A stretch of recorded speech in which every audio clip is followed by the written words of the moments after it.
তো বন্ধুরা, আজ অক্টোবর মাসের 20 তারিখ। তো এখনও আমার গাছে কাঁচা পাকা ফল ফুল ভর্তি হয়ে রয়েছে। তো আপনাদের সেটাই দেখাবো।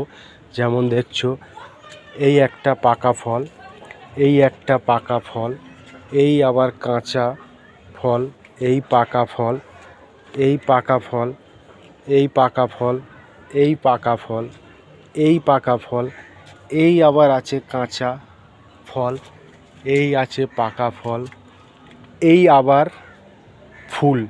অক্টোবর মাসের আজ 20 তারিখ, আবার এই ফুল হয়ে রয়েছে, আবার এই পাকা ফল, একটা ডালে 4টে, এই পাকা ফল, এই পাকা ফল, ওই দেখছেন কাঁচা ফল, এই কাঁচা ফল, উল্টো দিকের ক্যারেটেও সেম ওই রয়েছে কাঁচা ফল, এই গাছের একদম গোড়ার দিকে কাঁচা ফল, তার উল্টো দিকে রয়েছে এই পাকা ফল, এই রয়েছে কাঁচা ফল, এই আছে পাকা ফল। তো এখন অক্টোবর মাসের 20 তারিখ, এখনও কাঁচা পাকা ফল আমার গাছ ভর্তি হয়ে রয়েছে, প্লাস ফুলও হয়ে রয়েছে। তো এই যে ফুল ফুটে ফল, এই নভেম্বরের প্রায় 15-20 তারিখ পর্যন্ত গাছে ফল থাকবে। তো বলতে পারেন এইটাই অক্টোবর মাসের লাস্ট পর্যায়ে যে ফুল ফুটে ফল গাছে থাকবে, সেটা নভেম্বর পর্যন্তই থাকবে। তারপরে আবার শীত চলে আসবে, গাছে নতুন করে কুশি আবার চলে আসবে। তো এইটাই হচ্ছে লাস্ট পর্যায়ের ফল অক্টোবর মাসের।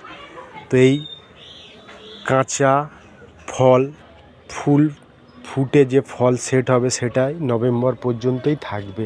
এদিকে রয়েছে এই পাকা ফল, এই পাকা ফল, এদিকে রয়েছে এই ফুল, এই ফুল, এদিকে রয়েছে এই একটি দেখছেন পাকা ফল। এটা হচ্ছে সি ভ্যারাইটির, কত বড় ফল দেখুন, আমার হাতে ভর্তি হয়ে যাচ্ছে। এই রয়েছে কাঁচা ফল, এই রয়েছে পাকা ফল, আবার এই রয়েছে কাঁচা ফল। উল্টো দিকে দেখাচ্ছি চলো। যেমন এই রয়েছে পাকা ফল, আমি টাইমে তুলতে পারিনি, ফল পুরো ফেটে গেছে।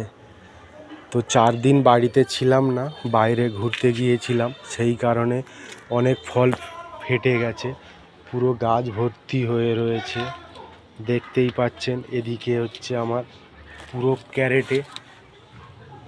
ক্যারেটে বসানো আছে এই একটি, এদিকেও সেম ক্যারেটে বসানো আছে, কাঁচা পাকা ফল ভর্তি হয়ে রয়েছে দেখছেন। এটা আমার পুরো টেলিস সিস্টেম। এই দিকের ক্যারেট থেকে ডাল ওদিকে গিয়েছে, ওদিকে টবের 20 লিটার এপার থেকে এপারে এসেছে, দেখছেন কাঁচা পাকা ফল ভর্তি। তো এই ফুল ফুটে যে ফল সেট হবে, সেটা তোমার নভেম্বর পর্যন্ত লাস্ট গাছে ফল থাকবে। তারপরে শীত চলে আসবে, আবার অসংখ্য কুশি আসবে। তো আমার গাছে এই কাঁচা ফল আছে, এই ফুল আছে। আমি খাবার এখন কি দিচ্ছি, হালকা করে সর্ষের খোল পচিয়ে রেখে পুরো ফিল্টার জল, তলায় সর্ষে পড়ে যাচ্ছে, উপরের যে জলটা, সেই জল আমি 1 লিটার করে প্রত্যেক ক্যারেটে নাইট্রোজেন হালকা হালকা দিয়ে যাচ্ছি। গাছে ফল আছে, তো সেই কারণে গাছে খাবারও দিতে হবে, লিকুইড খাবার আমি দিচ্ছি, সর্ষের পচানো জল দিয়ে যাচ্ছি। এখন যদি ভারী খাবার দিয়ে দিই, তাহলে অসংখ্য কুশি চলে আসবে, তাতে গাছে ফল ভালো বড় হবে না, বা এই ফুল আবার নষ্ট হয়ে যেতে পারে। বেশি নাইট্রোজেন দিলে ফুল নষ্ট হয়ে যাবে। হালকা করে পাতলা যে থিতিয়ে থাকবে উপরের, ওই জলটাই গাছের মাটিতে দিতে হবে। তো এইভাবে দিয়ে যান হালকা করে। আবার ফেব্রুয়ারি মাস আসবে, তখন আমি হাড় খাবার দেবো। এখন এইভাবে শুধু লিকুইড খাবার দিয়ে যাব, সর্ষে পচানোর যে থিতানো জলটা ওই থিতানো জল নিয়ে প্রত্যেক ক্যারেটে 1 লিটার করে আমি দিয়ে যাব। 15 দিন ছাড়া ছাড়া আমি দিয়ে যাচ্ছি। তো আপনাদের যাদের গাছে এখনও কাঁচা ফল ফুল হয়ে রয়েছে তারা এই খাবারটা দিন।